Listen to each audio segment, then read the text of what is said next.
This is you, and this is your mom. That's right, you are sleeping together with your mom. But as you can see, she is not happy. Why isn't she happy, you might ask? Well, she's thinking about her plumber who forgot to fix her broken hole. Son, wake up, she says. Mom, why did you wake me up? I had amazing sleep. Please go to the kitchen and bring me a banana. I will put it inside of me.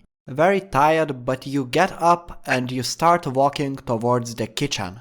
On the way, you turn on your computer, and that's when you see that Dead by Daylight developers are nerfing killers. That's not a real story, and Dead by Daylight developers are not directly nerfing killers, because that would be stupid, but they are doing it indirectly, and yeah, I'm gonna talk about it. I'm gonna tell you why, in my opinion, this is a problem. And if you are a serious Dead by Daylight player, then you will want to watch this video until the end, because this video is not a rant, but I'm gonna talk about upcoming changes that will drastically change the way we play Dead by Daylight. But before that, smack that subscribe button or I will smack your mom's butt.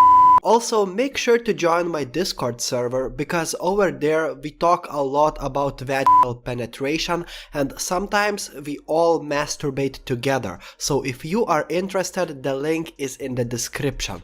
Okay, so when we talk about balancing, Dead by Daylight will never be a perfect game. When we talk about perks alone, there are around 300 different perks in the game, and it's impossible to balance all of them. There will always be meta perks and there will always be meme perks. Dead by Daylight also has a shitload of killers, each one having a completely different power. And every killer has a bunch of add-ons, survivors have different items, so Dead by Daylight is one of those impossible to balance RNG games, which makes this game a luck-based game most of the time. And if you disagree, if you don't think that Dead by Daylight is a luck-based game most of the time, let me give you one example. A flashlight, arguably one of the best items in Dead by Daylight. You can get those flashlight saves, you can literally annoy the killer and get some cool escapes just by using flashlight. But if the killer takes this one perk, one little perk,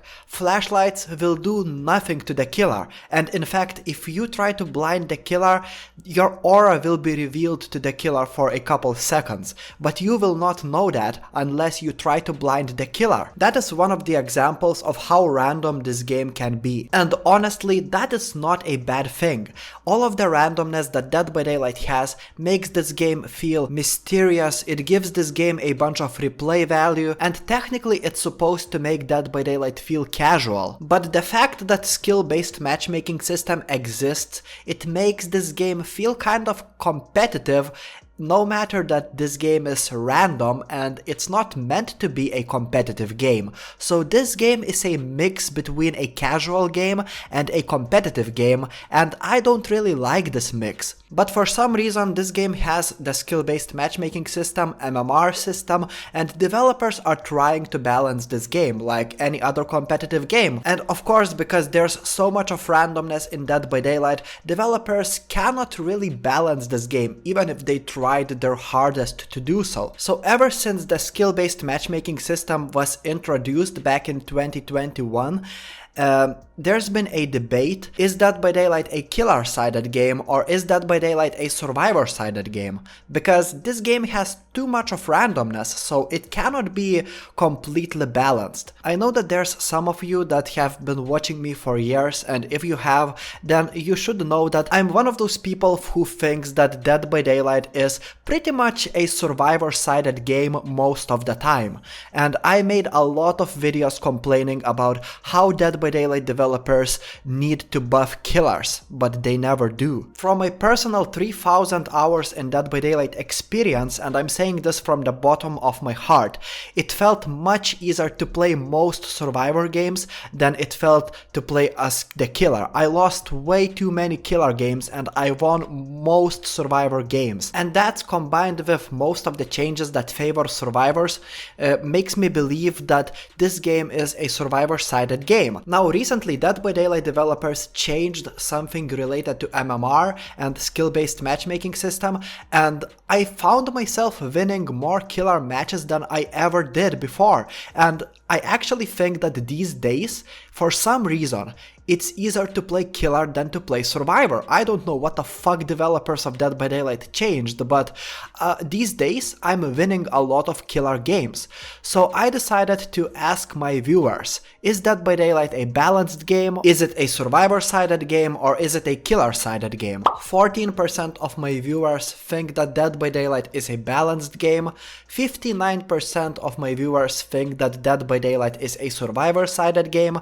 8% of my viewers think that Dead by Daylight is a killer-sided game, and 18% of them are not sure. As you can see, most people participating in this poll believe that this game is a survivor-sided game. This contradicts what some of the most popular Dead by Daylight YouTube content creators think about Dead by Daylight's balancing. For example, otzdarwa believes that this game is pretty much balanced in most of the situations. So is Dead by Daylight a killer-sided game, or is it a survivor-sided game? Well, according to statistics, actually killers win more games than survivors do, but it's probably because we got more survivor players than killer players in Dead by Daylight, because it's really difficult to play as killer most of the time. So I will let you decide if this killer is balanced, survivor-sided or killer-sided game. Go into the comments and comment right now your opinion. But actually it doesn't matter which side is the better side, the stronger side in this game, because Dead by Daylight developers are leaning towards giving more advantages to survivors than killers over time. For example, survivors now can see each other's generator progress, and they also know which survivor exactly how many times has been hooked. Developers decided to punish killers for camping by introducing the anti-camping mechanic, which is actually a good mechanic, but yet again it favors survivors, and there's not really many new mechanics that favor killer that much compared to survivor. And this is the part where we talk about the future of Dead by Daylight. Dead by Daylight is getting an FOV slider, which is gonna favor both the killer and the survivor. This change will definitely favor killers, but also survivors that are good at looping. By making their screen a little bit bigger, they can actually benefit from this as well. But FOV slider is cool, don't get me wrong, I like that. Let's talk about the solution for 3gen. So we don't know what exactly it is, but if you know, then you know that 3gen is basically the end game before the end game begins. Whenever survivors finish repairing 4 generators and there's only 1 generator left to repair, if 3 gens are close to each other, it's very easy for the killer to patrol and make sure that survivors won't finish repairing those 3 gens and then kill those survivors. The problem with this is that the killer might make this game extremely boring, and the game might last for like forever because survivors just keep on hiding and then trying to repair the gen at the same time, you know. So I hope the solution doesn't suck, but in my opinion, the solution to this will probably punish killers again, which is an indirect nerf to killers and a buff to survivor. And I really hope that they will not punish killers for camping 3 gens, because it's literally the end game mechanic. And another thing that I hope that developers won't do, but I got a feeling that they will do this in the future, is punishing slugging. I mean, you know, that would be...